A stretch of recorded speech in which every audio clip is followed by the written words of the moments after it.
of Worldwide Women's Helplines project is. Demonstrate the website followed by the Q&A session, and each regional representative will talk about why helplines are crucial, especially under COVID-19 pandemic. Audiences can post their questions in the chat room. We will collect them and forward to speakers for answers. Moving on, I'm handing over to our moderator, Patricia Vargas, who is Director of Child, Family, and Community Services in Edmonton, Canada. Let's welcome Patricia. Welcome, everybody. Good morning, good afternoon, good night, wherever you're meeting us from around the world. I just wanted to say thank you for coming and learning a little bit about our one of our projects that we have. The Global Network of Women's Shelters started in, almost 12 years ago. In 2008, we had the first women's shelters global meeting, a conference where we wanted to share ideas. We realized that after seeing each other, 800 members in 51 countries, that, oh my goodness, we have a lot to offer to the discussion, and we need to make our voices more in the, international arena. In 2009, we met in Ottawa, and we built what is now the Global Network of Women's Shelter. For 12 years, we've been hosting several conferences to increase our capacity, to learn from each other, to learn around the world how the experience of women and girls is, and really be a voice, strong voice for violence against women and girls. And we have done 3 conferences where we have welcomed the world of shelters, and we have shared ideas. And now with the pandemic, of course, one of the things that we did do was meet very often through online, through this virtual way, and learn from each other about our things that were happening for us with COVID-19, and learning from each other, sharing ideas on how to provide services and continue to be there for the women and children that, of course, we're experiencing what we know now is the second pandemic. Today we have done about over 25 webinars, and we have increased capacity. We have done over 3 or 4 world conferences, and now the next project that we have is one that is really dear to us, which is the Helpline project, Lila Help. And we will show you today a little bit about what that is, and we hope that you can ask as many questions as you have. So with that said, welcome. Welcome to my friends who are going to be reporting to you from all over the world. And I'll pass that over to Vivian. Thank you, Pat. I want to start by sharing my screen. And if all goes well, you can see it now. So welcome, everyone. First and foremost, I'm thrilled to have the honor to tell you more about our new website, Lila.help. My name is Vivian Hartlief, and since January of this year, I'm the project lead of this beautiful project. And I'm going to tell you a bit more about what it is, and eventually we're also going to show it to you with the lovely help from Cindy Southward. So let me see if this works. Can you all see my screen? Pat, can you nod if you see? Yes, perfect. So we're first going to tell you a bit about the background. Why do we need something as Lila.help? How does it work? What are basic criteria and principles, and how you can help us if you're interested? And most importantly, the demonstration of the website. The Global Network of Women's Shelters is an alliance of regional shelter networks around the world.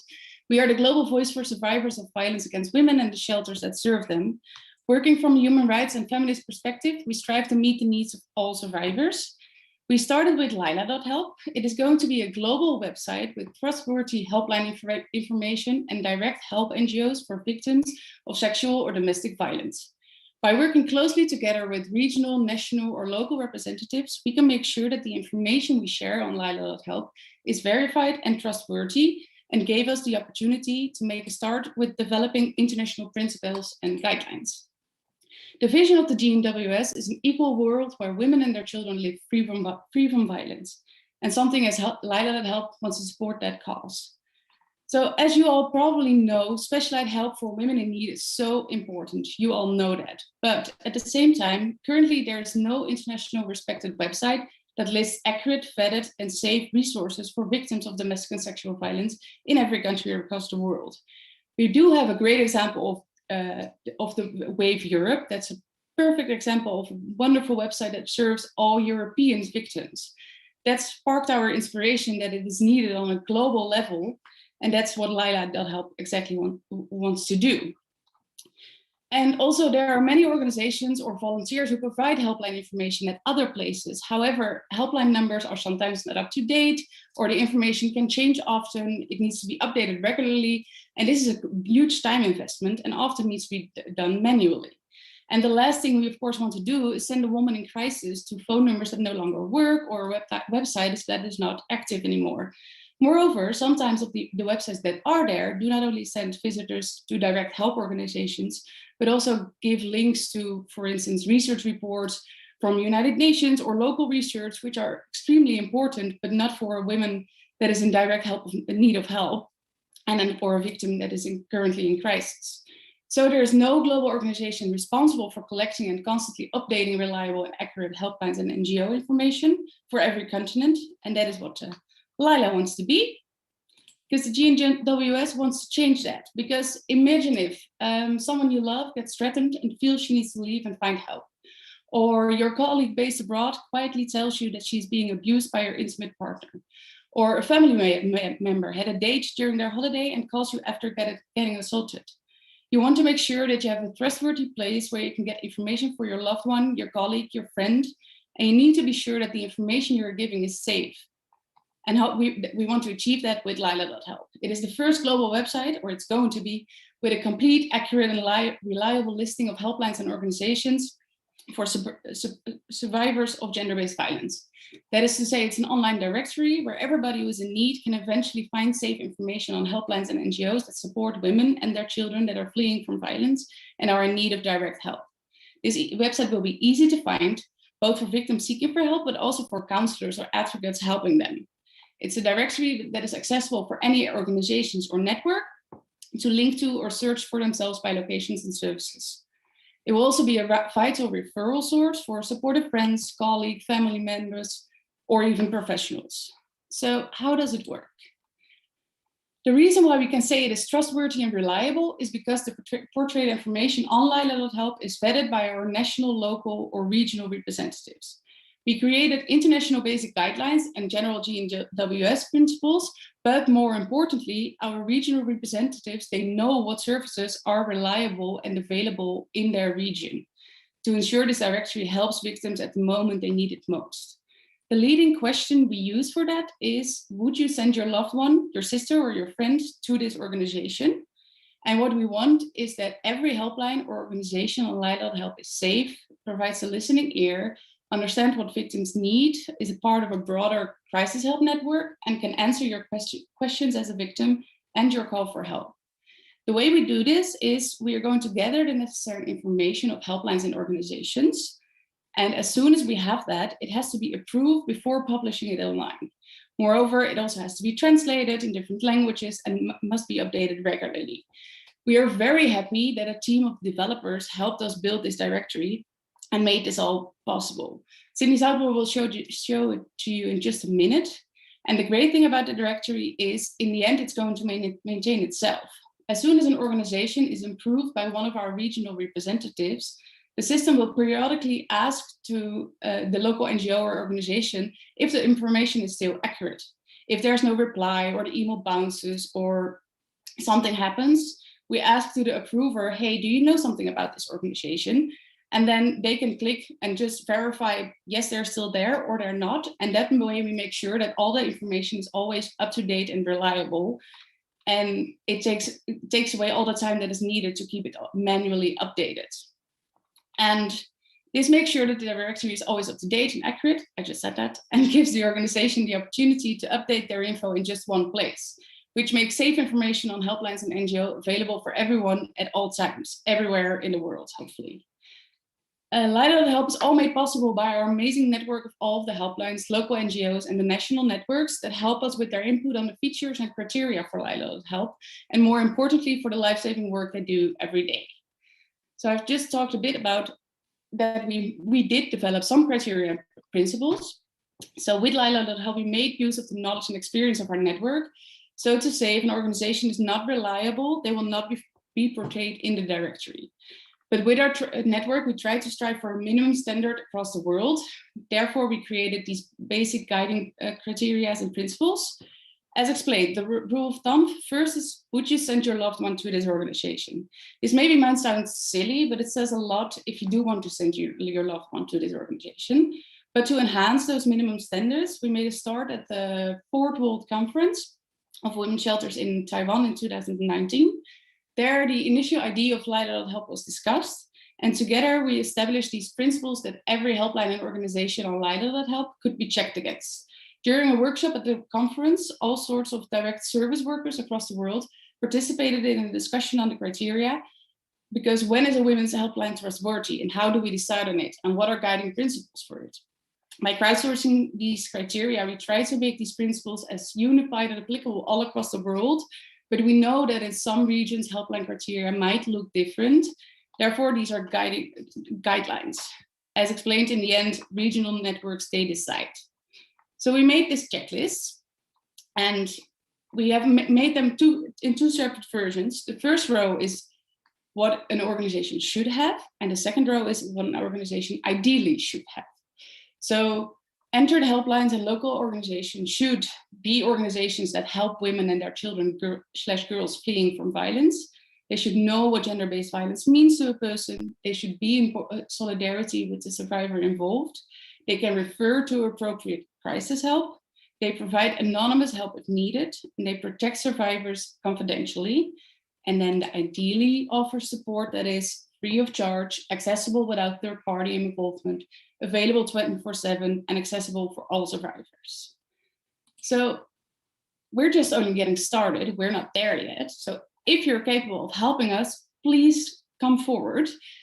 Because before we're going to show our website, to effectively support all victims, the online directory will include both vetted national helplines, but also accurate information about every reputable local NGO that helps domestic and sexual survivors in every community across the world. We already began collecting this important information so that in the near future, all victims are able to find appropriate feminist specialized help in any community across the world. But we're not there yet. We've got the basic infrastructure is there, and now it's time to fill the directory. We want to expand our network, have all information in it before we spread it. So please go, if you're a direct service provider for women in need, go to Help, submit your data, and become one of the first in our directory. Keep in mind, it will probably take us a few weeks to get everything running, because we're only starting. And furthermore, spread the word about Help. If you know any organizations in countries where we don't know anyone yet, please feel free to forward it or send an email to me. Just send an email to lila@gws.org and we'll be in touch. We need all the help we can get. For now, this means also we're not officially launching Help to the world because it's not a filled directory yet. We want it to be filled before we spread it out. We need to be sure that all the information is there, and we want to provide a complete overview with accurate information. So please get in touch if you can help us. And then I would like to show the website now. This is if you go to Help. You can go, we started today, it works, it's almost fully filled. And on the Get Help page, you will find, as soon as it's filled, you will get the relevant records which Cindy will explain a bit later. And if you scroll a bit down, where's the important part is add your organization. So if you're an organization that supports women in direct need after being assaulted, please feel free to add your organization upon review. And I think then I would like to hand over the stick to Cindy. Thank you so much, Vivian. I am proud to be here wearing a few hats today. My current job is I'm Cindy Southworth and head of women's safety for Facebook. But for the past 27 years, I worked in the nonprofit sector at the U.S. National Network to End Domestic Violence most recently. and was part of visioning and working on Lila.help in my prior nonprofit life. And I'm a very proud founding board member of the Global Network of Women's Shelters. And now that I'm at Facebook, I am their biggest cheerleader. So I am so thrilled to be with you today to demonstrate the Lila.help backend, the directory, the technology that makes it run, that was built as a pro bono project by Facebook engineers and designers during COVID. They realized what was happening. They saw the shadow pandemic of domestic violence, and they first reached out to the GNWS and UN Women to collect national helplines, which are currently in Facebook at facebook.com/safety/domestic violence resources. And I can put that in the chat later. That link lists national helplines that we could gather very quickly as COVID was just starting. And that's something that UN Women and the GNWS helped put together. But we used the opportunity, the GNWS, to say to Facebook staff, if you're willing to build a technology project for you, do we have a project? We've been working on this for years. We would love a team of tech people to make it possible. So they graciously donated their time and built this for the GNWS on GNWS servers. So it is a GNWS initiative with phenomenal, gracious help from my colleagues at Facebook. So what I want to do first is tell you what happens if you come to Lila.help and you click on Get Help, which Vivian just showed you. And if you click on search by city, by neighborhood, you can click provide as much detail or as little. Maybe you're searching for help for your sister who lives in New York City during the UNCSW. Maybe you're searching for yourself. So the next screen shows as you start to type New York, Google Maps is behind this, so it's starting to automatically fill it in for you. And I apologize, it thinks you might want pizza. We know that's not the case, but it'll automatically pre-fill as you start to type. And if you type an exact street address, it'll start to fill in that, but a city is perfectly fine. And you'll notice that we have not only search by city and neighborhood, very prominently, we have safety tips to stay safe online. And that came from the GNWS board member, the National Network to End Domestic Violence Safety Net Tech team provided these tips because we know that survivors are being monitored by their abusive partners, especially during COVID when those partners might be in lockdown with them. So next screen shows you what happens when we do a search. So on the very left, you'll see the search results, and it looks like little business cards. And so what happens is the first results show that they're quite many kilometers away, and that's because the directory is assuming that I'm in the Washington, D.C. area based on my IP address. It's not a problem either way. That's just the assumption it's making. But maybe I'm looking for my friend in New York. And these are 3 test organizations we put in so that you would see how it looked. We didn't want to mix up and confuse people with real organizations. These are all test ones. Although I just noticed we already have a submission in the back end of Lila.help from Nigeria. So way to go.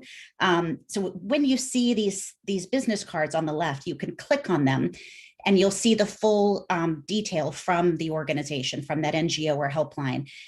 And they can put in their logo, they can put in their description. You can also put your description in more than one language. So if you provide services in multiple languages, you can describe your services in multiple languages. And we are working on translating not only Lila.help, the full website, but we're also working on translating the back end, the directory part of it, into multiple languages. But feel free to enter your information in whatever language you expect survivors to be reading. So if you are in a country and want to share the materials in that language, that's perfectly fine. Continuing on, the other piece here that you can see in the description is the services, the hours, languages, all of that is here in the details. Next slide, please. So when you register your information, so say you're a nonprofit and you want to enter your information, and I'm seeing in the chat, Vivian, you might be able to notice, I think we're having a tech issue. Some people are seeing me, which is great. Hello, everyone. And some people may not be seeing the slides, but we are recording this. So if you don't see the slides right now, don't worry. And you can also see the resources at Lila.help. So everything I'm explaining, if there is a tech glitch, no worries. You'll be able to see this directly by clicking on Lila.help later today. Thanks, Lily, for letting us know. So registration, you want to add your organization. What you do is you go to Lila.help and you scroll down and it says add your organization. It'll bring you to that screen that has the search at the top. And if you scroll down at the bottom, it says add an organization. And when you click on it, the very first thing you'll see is registration private information. We know that doing this life-saving work, working to end violence against women around the world, can be very dangerous. So do not share anything that you're uncomfortable with. You can just share your city and country if you want. If you don't want to share anything more than that, perhaps it's not safe. Many organizations have private addresses, so you can just share the city, the state, if you want to share the zip code or postal code, whatever will help a survivor find you without sharing the exact address. We won't publish the address. It's not something that we ever share, but we also know that you want to be comfortable with whatever you're posting. The other private information we ask for is contact information. And we ask for 3 because we know that NGOs are understaffed, they're overworked, there's a lot of high turnover. And so we want to make sure that in 3 months, when Vivian mentioned that the computer will automatically reach out to you and say, is your record still up to date? Is it accurate? That we have email addresses that work. And so if you only have 2 people working at your NGO, you can put in 1 email address twice. It's perfectly fine. We know that some helplines and NGOs run with very tiny staffs and do amazing work. This again is private information. It is not shared on the website. This is only so that Vivian and the GNWS can reach out to you automatically using the computer to make sure your record is up to date. So this is very clearly noted. It's private. It is not shared on the public website. Next slide. This is very clearly noted public information. The form asks for information that will be publicly displayed to viewers who search for your organization. So you can add a picture, you can add a cover image if you want to use a logo. You don't have to. You can put your organization name, and as I mentioned, your description can be in multiple languages or just one language. Your phone number. You don't need to add your country code, because remember, this is how somebody would call in your country. Somebody is looking for help in Rwanda, they're calling from inside Rwanda. Languages, you can pick as many languages as you offer services in, and then let people know what region you serve. Is it perhaps just the city level? Maybe it's state or province, maybe it's country, maybe it's the entire continent, or it's global. But again, this is for crisis services. We want to make sure we know there are phenomenal allied organizations, food pantries, and legal organizations, but they're not who you would call right after you've been assaulted. And so we're trying to make sure the organizations that go into Lila.help are where you would call if you needed emergency sexual violence, domestic violence support. And so that is the purpose of this. It's really for those frontline NGOs and national helplines. Next slide. At the bottom of the form, you select what services you offer and you check the box. You can choose to add hours. You don't have to. If you don't click add hours, it won't drop down that menu. If you choose to add hours, it'll let you pick which days of the week you're open and which hours you're open, or at the very bottom, you can select open 24/7, like for a helpline or a shelter perhaps. And perhaps you don't like any of these. They don't describe what you do, or they don't use the words you use. The Global Network of Women's Shelters Board tried very hard to come up with fairly consistent terms that are used worldwide, but maybe you don't use sexual violence, maybe you use the term sexualized violence. At the bottom, you can click add other service, type in sexualized violence or whatever, and you can add multiple services. So you can add as many services as you like using the language that you use in your region or country. And then what'll happen is once you hit submit at the bottom of your nonprofit NGO helpline form, it will go into a queue, into a pending, and then the network that supports you. Usually that's a countrywide national network. In some countries, it's not an official network, it's an unofficial network where there's NGOs that come together and work together. And when in doubt, Vivian at the GNWS office in the Netherlands, she will reach out to countries to say, hey, we got a submission from an organization. We don't have relationships there yet. Can you help us verify? Because we want to make sure whatever goes into this directory, everyone feels confident is trustworthy and reliable. So it'll go into the queue here, and you'll see pending. There's 2 test organizations. Vivian or the national network, or in some cases a state coalition, will be able to click on it and see more details, or they can just click respond and approve it. So it's very quick to approve, especially if you know the organization. You see it, yes, that's, Family Place in Dallas. Of course, we know it. Yes, they do great work, approve. Or if it's a food pantry, somebody lovely and wonderful, but not the place you would reach out to in a crisis, you can reject it so that it doesn't go on the Lila.help directory and confuse a possible survivor who's looking for help in an emergency. Okay, next slide. So this is my last slide here in the demo, and I just want to reiterate what Vivian has said, is this is the sneak peek. We're giving you all a preview of this directory. It is not filled yet, it's empty. So if you go search, your screen's going to come up empty because it's a brand new directory we're just announcing to the nonprofit and NGO field today. If you go to Lila.help, click add organization towards the bottom, and then once you get to this screen, you'll click add organization at the top. And it'll take perhaps a couple of weeks for us to get everything in motion. Normally, once we have the approver set up, they can approve it very quickly. It'll be visible usually within 24 hours or even faster. But right now we're in the building block stage. Once this is filled, once we have many, many, many NGOs and helplines, the GNWS is going to do a big press announcement because we want survivors to find this. We want them to know it exists once it's filled.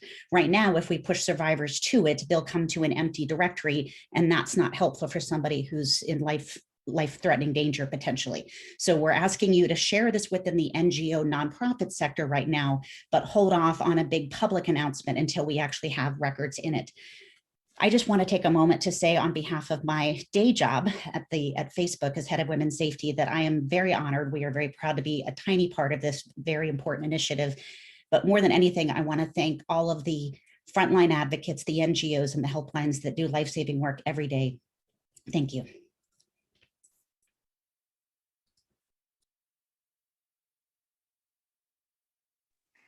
Thank you so much. Of course, we know you may have a lot of questions, so this is the time maybe to ask some questions. We have a few minutes left. So if, Christy, can you see if there's any questions in the chat? So far, we have no further questions about the Lila.help. Christy, I just saw one. Yeah, there's one. Yeah, there's one from Marlene about, and I think it's from Meaning Networks. And the question, I believe, is if you don't provide direct service, can we help for verification? And the answer is absolutely yes. We really rely on those national networks, regional networks, continental networks like the Asia Network, WAVE. We're working very closely with Women Against Violence Europe to figure out how to collaborate together around the directory. But so you might only be a verifier. Perhaps you don't provide direct service, but you are that umbrella organization or peak body, as Australia calls them, that will be helping us with the verification and approving. So thank you. And please feel free to reach out to lila@gnws.org if you are one of those networks, one of those approving organizations, and we'll get you signed up as an approver. Another question, it was about the timing of the launch. Somebody wanted for you to restate that. And also, can you talk about resource page on Facebook? So concerning the launch for NGOs and organizations, we're open now for submission, and we're waiting till we're getting the verification process in working, and until we've got that, if we're filled, if we're good, then we want to launch, but we can't tell yet when that's going to happen. But you could get into our announcement list, and then we can send you an update as soon as it's happening. And Vivian, how do you sign up for the announcement list? That's actually on Lila.help. If you go to Lila.help, you scroll all the way down, and then in the right below corner. There's another one from Marcella Pirone. Hello, Marcella. How are the NGOs which register going to be checked in terms of reliability and accordance to the Lila principles?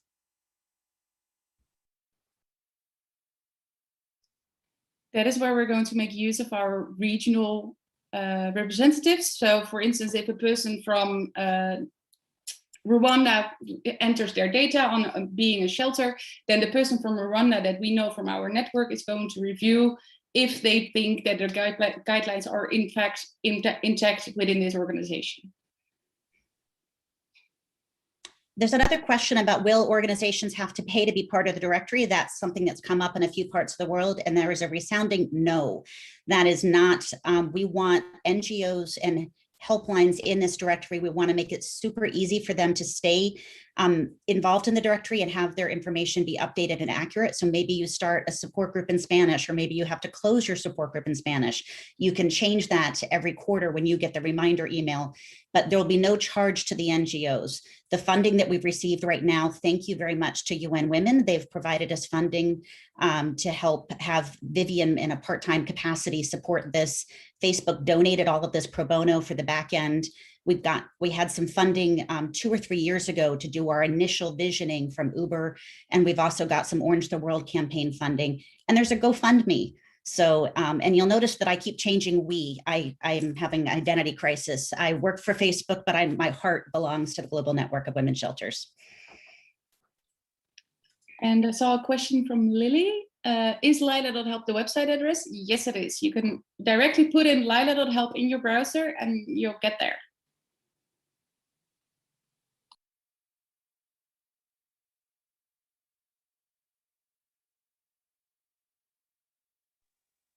The question is, if someone contacts you, how soon can you send help? So it would, the person will be contact whatever information comes up, and we're hoping it's 24/7 and immediate help. But just to clarify, the GNWS is not providing that help. It will be the NGOs and national networks that are listed. And so right now there's nothing in the directory. The directory is empty because we're just announcing it today, which is why if you search, it'll be empty. We're announcing it to NGOs so you can start submitting your information. We can get it verified and approved. And then in a few months, when we have hopefully thousands of NGOs in this directory, we will announce it publicly so survivors can find it. And then Ashley had a question about, will we make sure it's found on search engines? You betcha.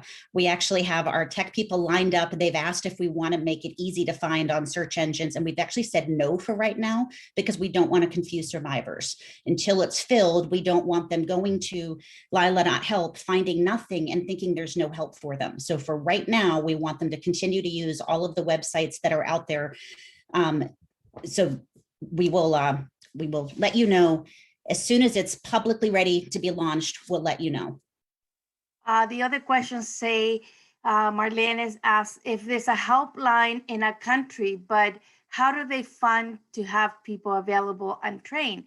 And so, yeah, that is one of the things that the Global Network of Women's Shelters wants to do, not just to create the Lila.org so that you could actually, Lila helps so that you could actually put information of existing ones, but we also want to pay attention to those places that don't have one, that they don't have lines or they don't have the capacity, so we can create some advocacy and make sure that we bring them on board.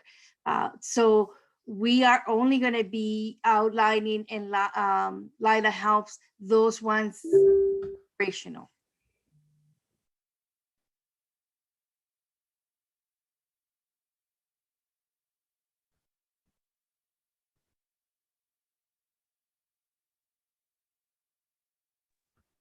I think there were many other questions that we may have to get back. How is there, did you see any more, Cindy? I think we have room to have more questions at the end. So if people want to keep putting their questions in the chat and we can answer them at the very end. I know there's regional updates coming from the GNWS continental representatives. Just before I wrap up, I just want to say a special thank you to my colleagues at Facebook that have worked nights and weekends on top of their day jobs. And they are so passionate about this. And they actually are watching, some of them are watching the demonstration today and they're cheering. So thank you to all of you for building this for the GNWS. Well, thank you, Vivian, and thank you, Cindy.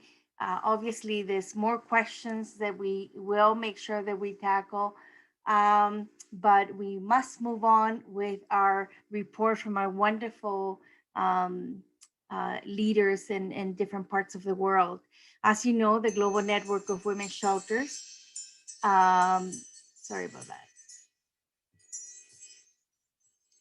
The Women Network of Women's Shelters have representatives everywhere in the world. We have all the regions, and the first region that will report to you will be Joy Lang from Africa. So Joy, I pass that to you.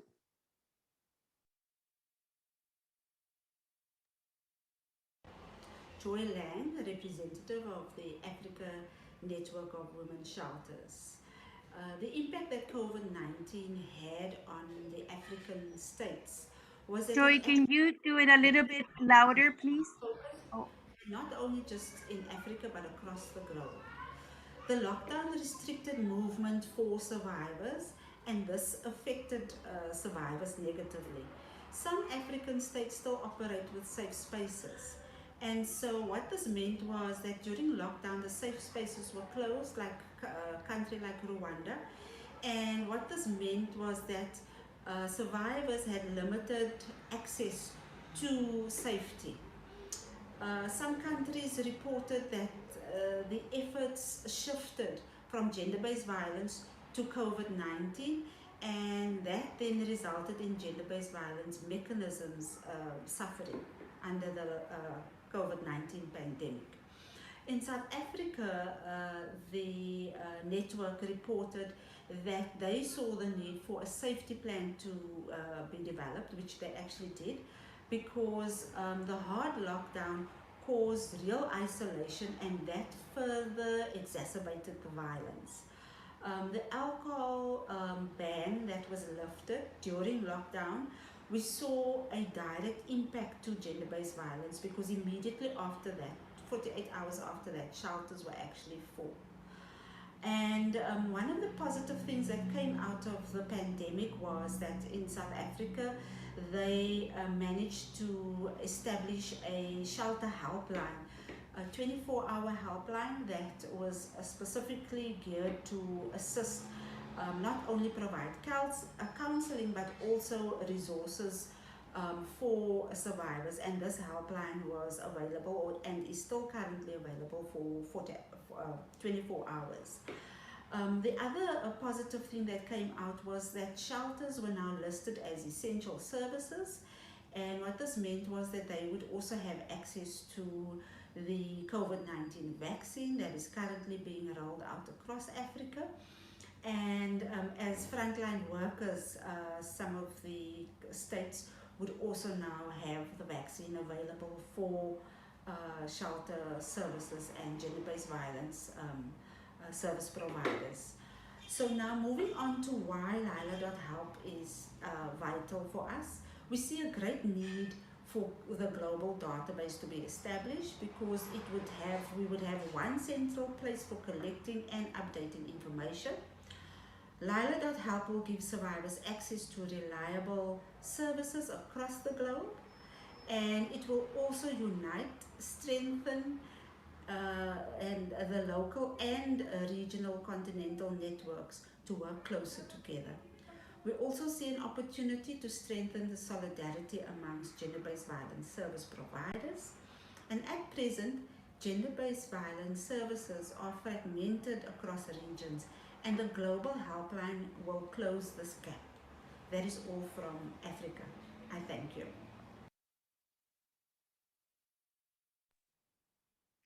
Thank you, Joy, for that wonderful presentation. And we're gonna move right now to Mena and Fatima Outla. The floor is yours. Yes, good afternoon, everybody. Can you just hold on 1 second? I would like to share my, see, écran partagé. Okay.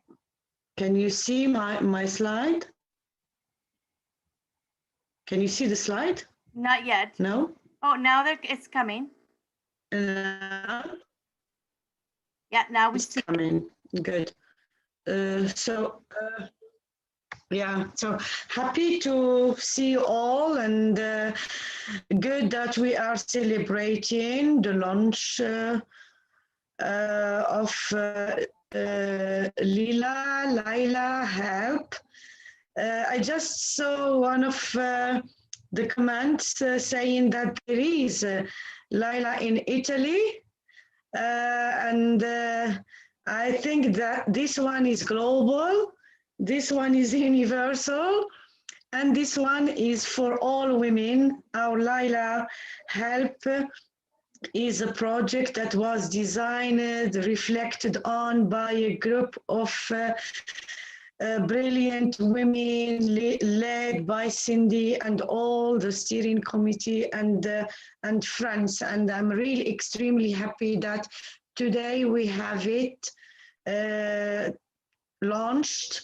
Today we are sharing with the women of the globe our production, our dream, and I hope that we carry it on to where every woman or every woman considers it, finds it, and feels safe once they have it at hand. So my duty or my task today is to talk about MENA and how this pandemic has shifted all the work to remote service provision to ensure continuity of life-saving services.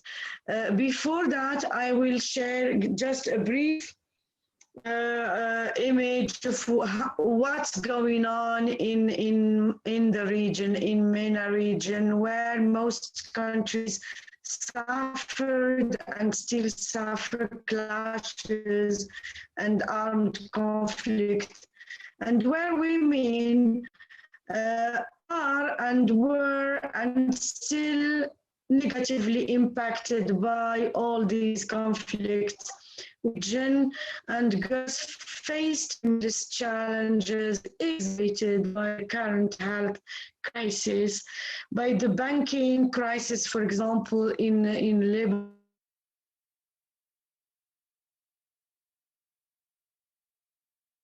Oh, did we lose her? Hello. When did you lose me? Hello. Keep going. Now we got you back. I can't hear you.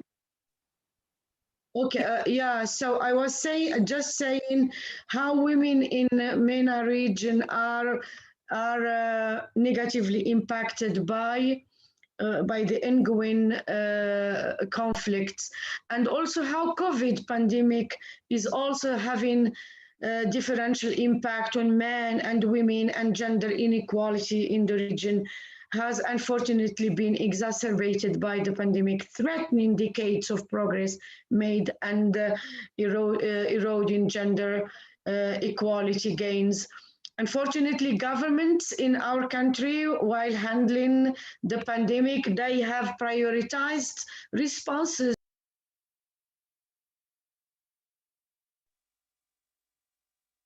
Yeah, I think, did we lose her again?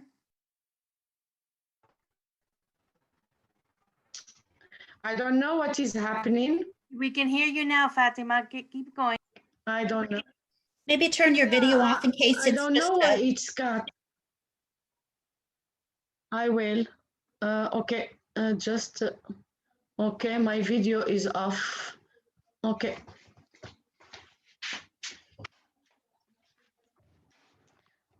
Hello, can you hear me now? Yeah, we can hear you. Hello? You got about 20 seconds. Yeah, I'm sorry, 20, yeah, so governments are prioritizing responses to the economic, political, and security crisis in ways that preserve the status quo. So conservatism and religious fundamentalism call to marginalize women, and also this has impacted let's say, reaction from the fundamentalists has impacted the process of reform which has taken place in many years ago. So under COVID-19, access to services has become harder for survivors who are seeking resources and support. Service providers in many regions shifted with this pandemic, shifted to online service delivery to meet the needs of survivors and ensure that the information, that they have the information to get help and response. So most service providers developed internal case management guidelines to provide crisis phone counseling and emergency support service via phone, face-to-face for high-risk cases. Helplines continue to function, including service provision, namely community-based awareness sessions on COVID-19 psychological support via conference and WhatsApp. So while emphasizing the need for holistic and participatory approaches in ensuring access to GBV services for all survivors, women voices flag the urgent need of helplines to improve women and girls' access to information in real time and safer settings, mainly for vulnerable groups under threats like LGBTQI, girls facing honor killing and forced marriages. Helplines like Lila will be by no doubt will save many lives across MENA region by offering information on available and suitable shelters for survivors of GBV. I will be open to any questions later. Sorry for the cats. Thank you. Thank you, Fatima, for that wonderful report. And of course, we were able to pull some of your slides up. So we'll move to the next one, and that is Margarita Guille, and she will be presenting for RIDE in Latin America. Go ahead, Margarita.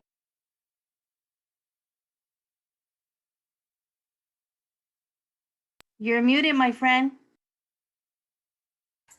Hello, everyone. Can you hear me now? I can hear you now. Oh, yes, thank you. Thank you. Hello to everyone. Yes, it's perfect time to launch a Lila project, and it's wonderful. So thank you for all the effort that Global Network and Facebook is doing.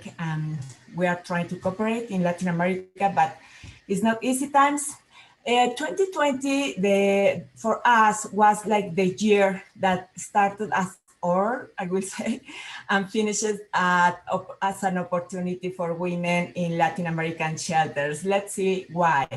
Next one, please. So when we discovered that there was so many challenges 1 year as the declaration of pandemic of COVID-19, we start working with all our members and other kind of services that you can see in the map. And we began like mapping what was the COVID-19 reality. Then we try to make like contention for us as leaders of services, and at the same time for the team that were working in shelters.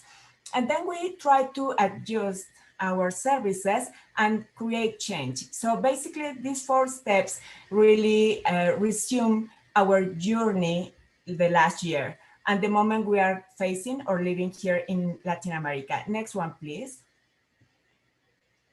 And the next one. So next one, please.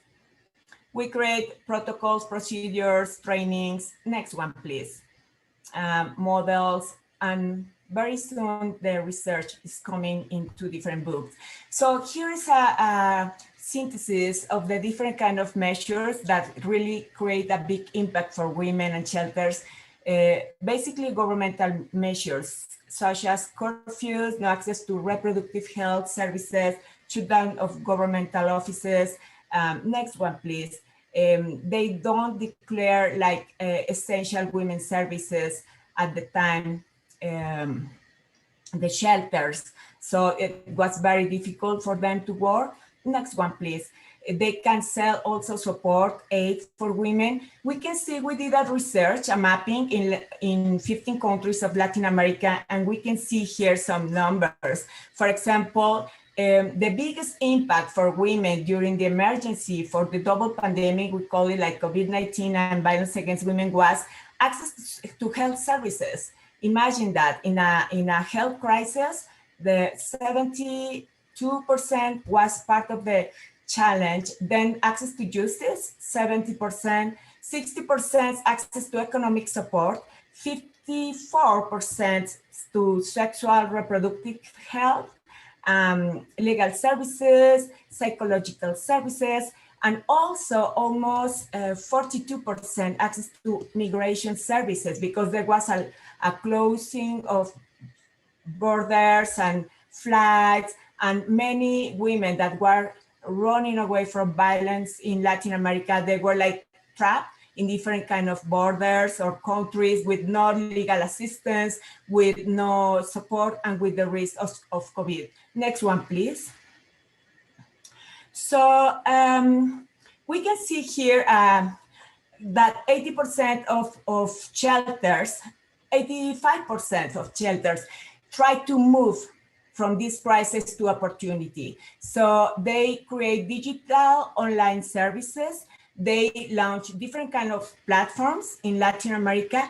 80% train their team to new procedures dealing with the double pandemic, COVID-19, and also violence against women. And you know, like the challenge that the perpetrator were there in the same house, locked all the time with victims. So that was really, really a big challenge. They try to create different kind of strategies, and almost 50% of shelters in Latin America went to different kind of provinces or houses to provide food for women that were suffering violence against women. Yes.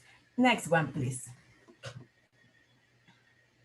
So as we can see, also the shelters try to create new allies to face this crisis. So most of them in the health sector, then civil society is still very reliable for them. International cooperation also in some countries, the government less, and then some institutions such as the equality institution, the national equality institution in their country, some enterprises, and UN agencies. Next one, please. We actually also tried to map what was like the tendencies, how they see as experts like the dynamics of violence, domestic violence, sexual violence in their countries. And as you can see in the map, I mean, different kind of spots, where the spot is bigger, that seems that the violence also increased, rose more in that moment of the double pandemic in that countries. Next one, please. So here we try to really work in 2020 with the leaders of the teams, the national leaders of shelters, networks, try to be together to strengthen each other, to learn, but also to empower ourselves by being having leaders such as coaches, thanatologists, you know, these kind of people that are mentors. So here in Latin America, there are amazing leaders, mentors that were really pioneers of these movements, not only in our region, but also in the world. So as you can see, some of the things that we mapped was like, if they think that they could work on with this double problem, with this chaos, that situation at the moment, if they reckon they can also with few measures go on in the middle of the situation, lead their teams, or if they really believe that they could be a difference, they can really have a good impact in the women they treat in the shelters, even if the women don't take the steps they like to. So at the beginning, you can see the graphics, how at the beginning in the orange color or the brown color, you can see how low the levels were. And after the training, the coaching, the mentoring program, it roses dramatically. So for us, that was very, very important because that keep us together, strength, with optimism, even in the worst challenge we ever face. Not only the perpetrators, but at the same time, and another enemy that we didn't knew really, and that put us, everyone, at risk. So that was really a good experience. And now we are about to publish all these books in Spanish, and we are looking for people that help us to translate it in English. So any volunteer here, or if you know that any pro bono people that like to help us to translate our research of mapping, procedures, protocols, and also this kind of mentoring program models, that will be fantastic. The next one, please. So just to finish, I will say that the challenge now is also money. Most part of the shelters, 83%, believe that they require extra money to really keep working with this post-pandemic or post-crisis of COVID-19 time. Next one, please. So basically, this is like a very short overview of what happened in 2020 in Latin America and what we did. If you want to have more information, do you require any kind of support, questions, please contact us here at the Inter-American Network of Women's Shelters. RIDE, I am Margarita Guillet, Executive Coordinator, and we have different kind of focal points in the region. Thank you very much. Thank you, Pat. Thank you, Margarita. You guys have been so busy over there. I know you had many Zoom calls with all the people, and I couldn't believe how many people join in to be mentored, to be supported, and you've done a wonderful job. I can't wait to read the books. You know, and if there's anything I can do to help you, I'm here. Wonderful work. So now we'll move to Asia, and we have with us actually our leader, if you will, the chair of the Global Network of Women's Shelters, Chi Hunya, and she will present on behalf of the network of women's shelters in Asia. She is the phone is all yours. Oh. Yeah. My dear sisters and brothers, greeting to you all where you are in the world. I'm excited to be able to talk to you today about this very important issue. In the Asia region, the COVID-19 pandemic continues to dominate the news, although some countries, including my own country of Taiwan, have managed to control the virus quite well. We still face challenge of the unequal vaccine distribution and the economic crisis, which is hitting women who work in the service sector very hard. Like other regions, there has also been a rise in domestic violence, especially in countries that were faced to go into lockdown. Next, the issue of democracy and freedom is also a big problem in Asia. Protests in Hong Kong and Myanmar against dictatorship have given us hope, but the crackdown by the authorities also give us great concern. In this struggle, young women has been targeted for abuse and violence by the police. Violence against the women and the girls has been called the shadow pandemic. It has been called a weapon used to obstruct freedom. But what COVID-19 or Hong Kong and Myanmar has shown us is that violence against the women and the girls is a fundamental problem that cuts across all issues. Violence against the woman and the girl must stop if we are enter the post-pandemic and democracy era as a better society. Next. This way, I am excited. The GNW has launched the Lila.Health project. We need a global website where victims of the gender-based violence can find trustworthy help in every country of the world. Next. The Asian Network of the Women's Shelter, ANWS, is coordinating with our members in Northeast, Southeast, South and Central Asia to collect and verify trustworthy helplines. We have also translated the Lilac.help website into Chinese, Japanese, and Russian, and are working on the Hindi and Bengali translations. Next. The project is very important to shelter organizations in Asia. This is what some of our members said. When we asked them what Lilac.help would mean to them, our members in South Asia all said the project will help the migrant women workers. A sister in Bangladesh said the GNWS helpline project is important to me because I can help women from my country who are working abroad as migrant workers get help wherever they are. One member in India agreed and added that the project could help the woman survivor of the violence married to a person of our country.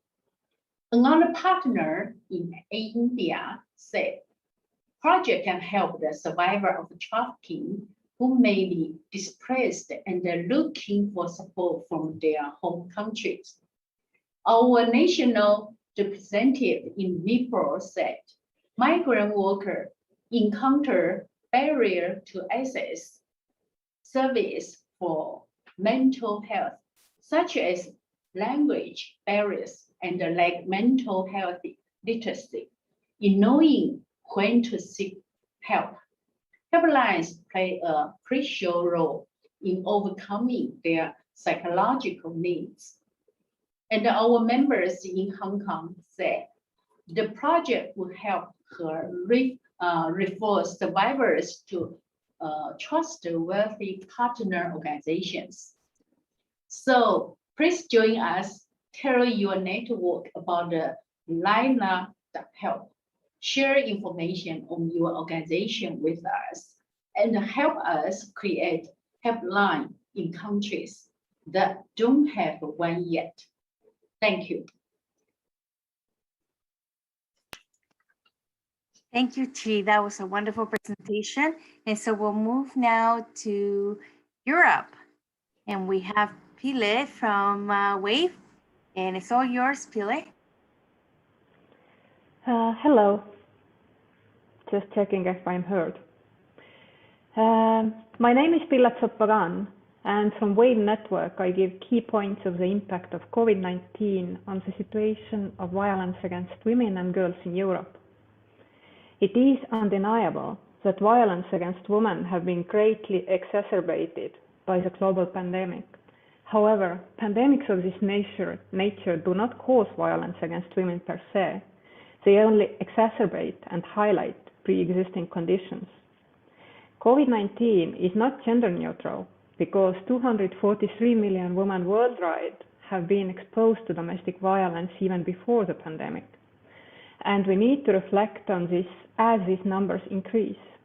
This is a turning point where the joint efforts of civil society organizations and national stakeholders are needed, as the current crisis has drawn public attention as never before to the current pandemic of violence against women.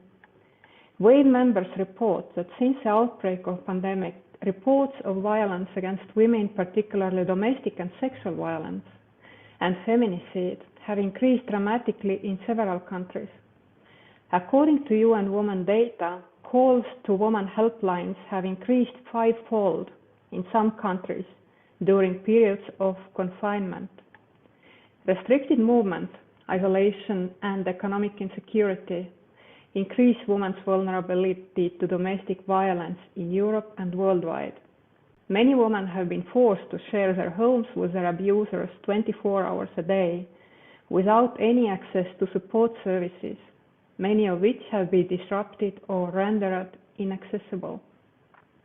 WAVE members reported that during periods of confinement, approximately 30% of the calls they received and handled had contacted their services for the first time. In some countries, the police refused to answer their emergency calls, saying that they could not come because of safety measures. The crisis has disproportionate impact on women who are particularly vulnerable to the negative social and economic consequences of the crisis generally, including racial minority women, migrant and refugee women, Roma women, and LGBTQ+ people, as well as women with no or low incomes.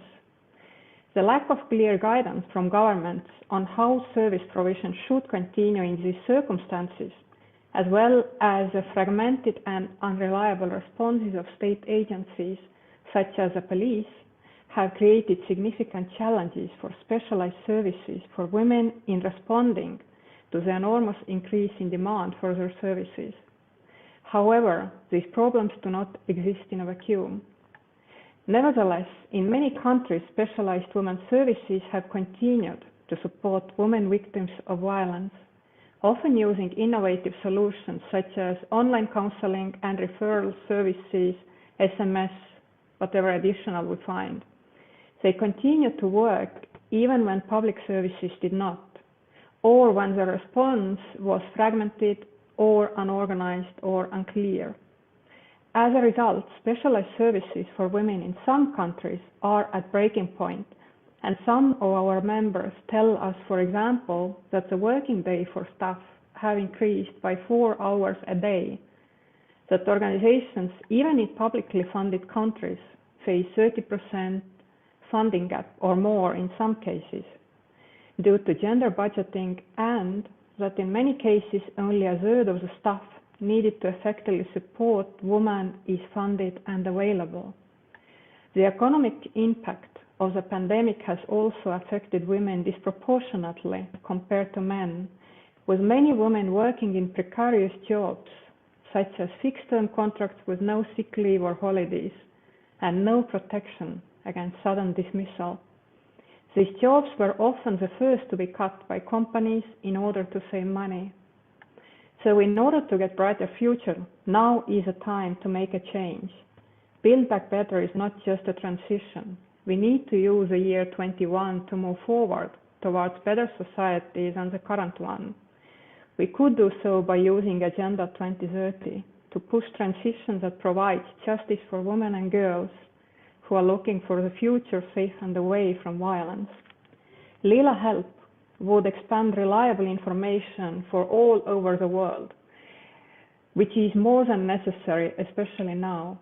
As we have heard, standards vary quite widely, ranging from countries with no lines in place to those with extremely well-developed and trustworthy ones.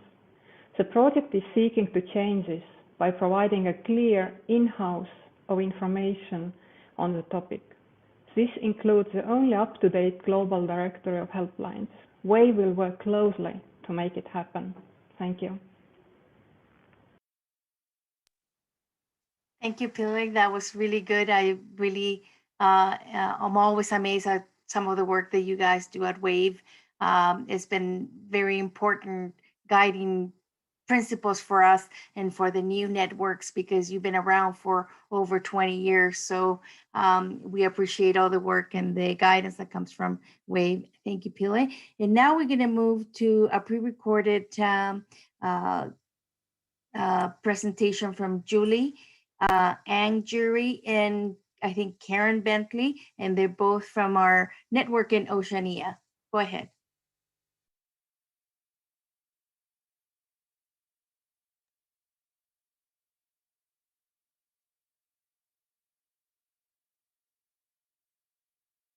Kia ora koutou from Aotearoa, New Zealand. I'm Ange Jury, and I'm the Chief Executive of the National Collective of Independent Women's Refuges, or in short, Women's Refuge here in New Zealand. Now, we're the largest provider of services for victims of domestic violence in the country, encompassing some 40-odd refuges, running a national helpline, and generally just providing whatever services are required by those women and children. So in terms of our experience over lockdown, I think we were exceedingly fortunate here in New Zealand. We're a small island nation. We had a extremely proactive Prime Minister and government who went really hard and really early with our lockdown at the first appearance really of COVID in our community. And I think that had a remarkable impact on how the country as a whole experienced or is experiencing the pandemic. Some of our experience around domestic and family violence over the pandemic has actually been quite different to some of the things that I hear reported from our sister organisations overseas. For instance, we haven't seen the remarkable surge in demand for service that so many other countries have experienced, and I'm grateful for that. We were prepared for that surge because we had heard those warnings from overseas. The main thing that we saw over our serious lockdown period, which was a period of, I think, somewhere around 7 weeks, what we found there was that it became increasingly important that we provide as many avenues of help as we could for women wanting to access our services, because obviously using a telephone isn't all that easy. So we concentrated heavily on our more technological means of contact, Facebook Messenger and those sorts of things. So I think one of the things that the lockdown really pointed out to us, and this is the global thing and why the global helpline is so incredibly important, that having that access to service, particularly when the services are open and operating as we were throughout lockdown, having the ability to reach out to a service is absolutely critical for women and children. So we think the Global Helpline, LILA, is a brilliant initiative and we will be publicising it heavily. Hello everyone, I'm Julie Oberon. I'm National Chair of WESNet, the Women's Services Network in Australia. WESNet is the peak body for domestic and family violence services across the country. There's more than 300 services in our country. First, I'd like to acknowledge that I'm meeting on the land of the traditional owners and pay my respects to elders past and present. I think we've been also better off than many countries. We're also a small country, not as small as New Zealand, but we did experience some serious lockdown measures. And for a while after the lockdown, things went very quiet and we were very worried about women who weren't able to make that call to services because we figured that they were experiencing violence and abuse from being in lockdown. So the quietness really worried us. But then in about April, the increase in demand to our helplines started, and some of our helplines, we have national ones and state ones and local ones. Some of them reported 20 to 30% increase from about May through to about September and October. It's reduced since restrictions have been easing up again, which is good. What the helplines reported was that in many cases the violence was more severe during the COVID lockdown, and also there was a lot more increase of technology facilitated abuse. We had women reporting who'd never reported before. We also had people reporting who had never normally reported to a women's helpline. So for example, some young people lost their jobs due to COVID-19 and businesses closing down. And so they lost their share houses and moved home with families. So there was an increase in sibling abuse. There was an increase in elder abuse. There was an increase in parental abuse or father abuse of children and young people. Also, we experienced different things with women in shelters. Often they were felt much more isolated because they were not only in a shelter away from their connections, but they were experiencing lockdown as well, with workers that they didn't really get to know very well because of social distancing, workers working from home, and everyone having to wear full PPE, personal protective equipment. I think we've got a strong system in Australia, and that showed that how important it is for helplines to be visible and women knowing how to access them to get the specialist support they need. So like New Zealand, we're fully supportive of the vetted helpline project and Lila, and we will do everything we can to promote and support that. Thank you.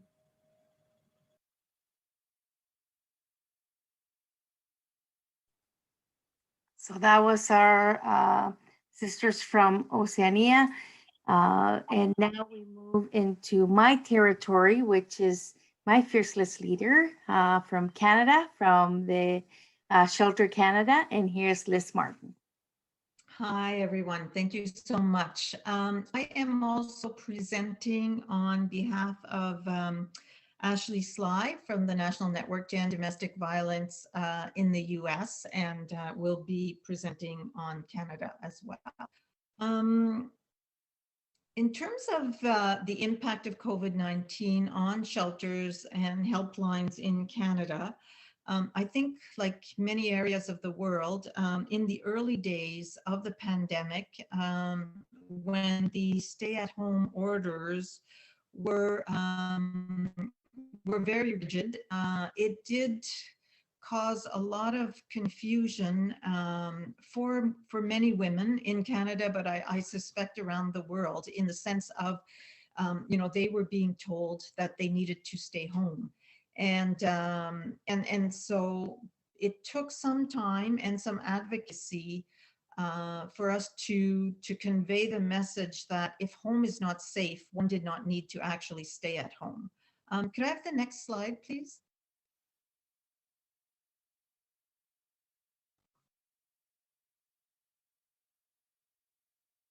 Oh. Go ahead, Liz. We can see the slide. Oh, can you? Okay, I can't. Okay. There were a number of innovations that took place across Canada. Some were in terms of texting, and then also just in terms of the range of services being available, and the Canadian government did offer, okay, that sort of threw me off, sorry. And so can you go to the next slide now?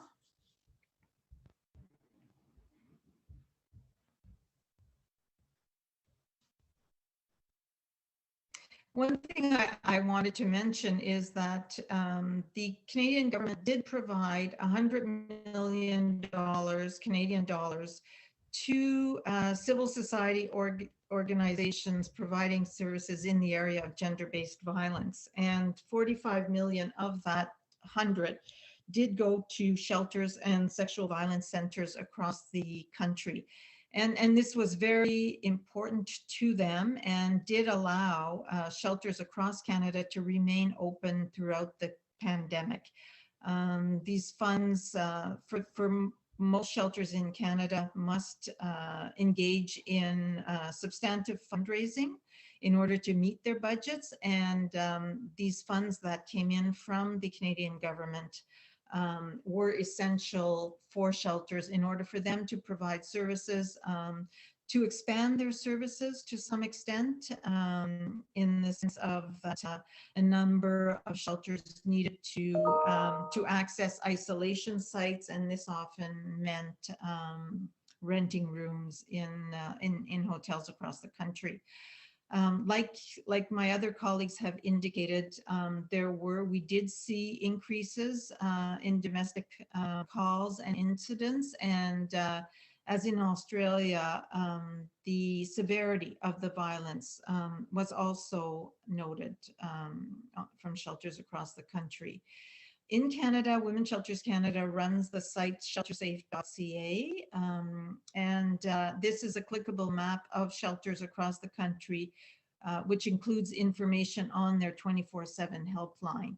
And so from March 2020 compared to March 2019, traffic or visits to sheltersafe.ca doubled, whereas in April 2020 compared to 2019, visits actually tripled on the site at that time.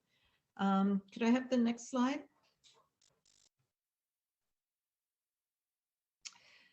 Women's Shelters Canada did a survey, which we published through our Shelter Voices series. And this survey was conducted in November. And as you will see in figure 1, it tracks the initial decrease in calls in the first phase of the pandemic, which was March to May. And so like others have reported, there was a marked decrease at that time. Whereas in the second phase, which was June to October, we saw a marked increase. And that was also linked to the confinement not being quite as stringent, but also in terms of the messaging, in terms of telling women that if it is not safe to within your house, you do not need to stay there. And also dissipating the there was fear from a number of women in terms of having to take a calculated risk. Should I go to a shelter and risk getting COVID-19, or should I stay at home in an abusive situation? And as you can see, in terms of the figure 2 shows the requests for admittance, so for women to access shelters, and that is also marked difference between that first phase of March to May and June to October. And in terms of other issues that came out through the survey, 78% of the shelters reported having staffing challenges. I think those are challenging to all of the individuals working in shelters across the world for a number of reasons. Among them, the fact that was reduced staff on site, and therefore the load was having to be carried by a fewer number of individuals. And as Julie reported, the health measures that had to be put in place meant that the level of the service just really changed. So, shelter workers could not provide that hug to women and children in the shelters. And, women were often having to be isolated in their rooms as well, especially in those first couple of months. And that was very challenging for the women and children served by shelters across the country. Some of the things that we noted, we asked shelters if they thought they would continue, or if there's some of the mechanisms that they adapted during the crisis, which is still ongoing, would remain. And a number did indicate that they would continue, among them remote services. And I think remote services has improved, if you want, access to services in certain circumstances, but it has also brought about challenges. So I think, post-pandemic, it will be a question of improving those services and seeing, in what context, and, perhaps will allow shelters to respond in different ways to the different needs of women across the world. Next slide, please. And so this is the slides from Ashley, from my colleague in the States. So we'll speak a bit on the impact of COVID in the United States. Next slide.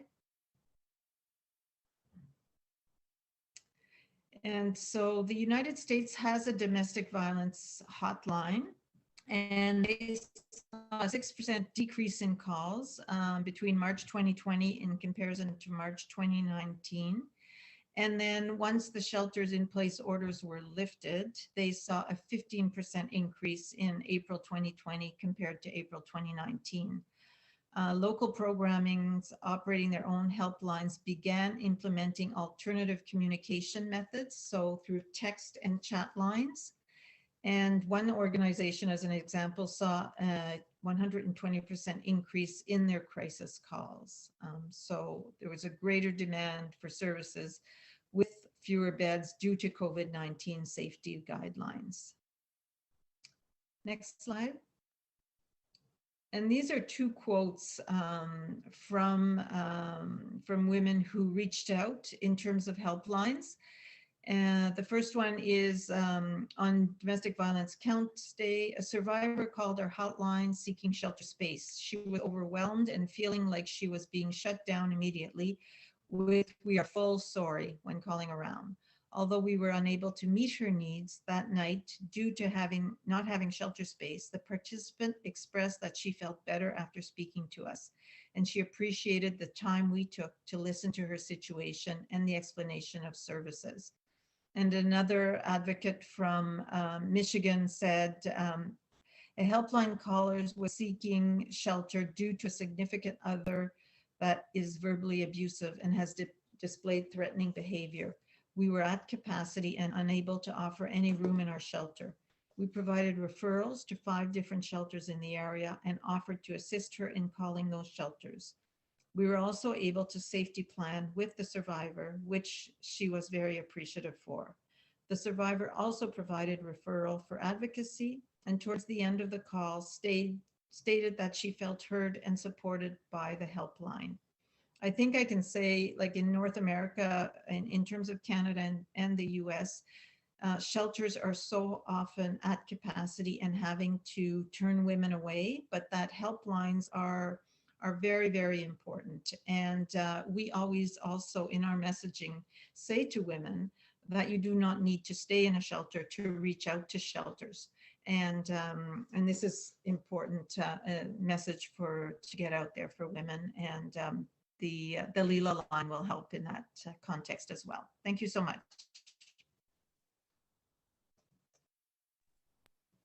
Thank you, everybody, for your wonderful presentation. I think what we tried to highlight is that even though the pandemic took everybody by, obviously surprise, and we didn't know quite how it was going to impact us all, we quickly morphed into what we needed to do for the women that were seeking help. We supported each other. We provided the same service. We continued to be open as many other people shut down. And we continued to sort of tell people that, tell women and girls that the shelters are still an option and that we're still here mobilizing ourselves to work. We feel that the Lila help will actually enhance that when all the other services were at home because they couldn't work. There was no way to get information from other services. So it was really important now to see that we can move into a place that is trustworthy, that will have vetted information, that will have updated information, and that actually we can say that it is the appropriate place to send women and girls when they're experiencing violence. With that said, I thank everybody for coming. I'll leave Christy to do the close-up, and thank you, everybody from Canada.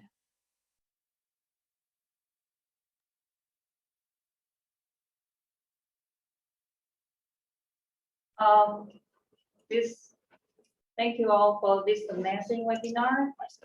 On behalf of the Global Network of Women's Shelter and the Garden of Hope Foundation, we truly appreciate the amazing presentations given from all speakers. We also would like to give special thanks to NGOs participated and offered help in the project. If you'd like to support the Lila Help website and the directory, you can scan the QR code or reach us at info@gns.org for more information. This has been an inspiring webinar. Thank you all, and we hope to see you all again next year. Goodbye. Bye. Bye, everyone. Yes, Bye-bye. bye-bye. Thank you. Bye-bye.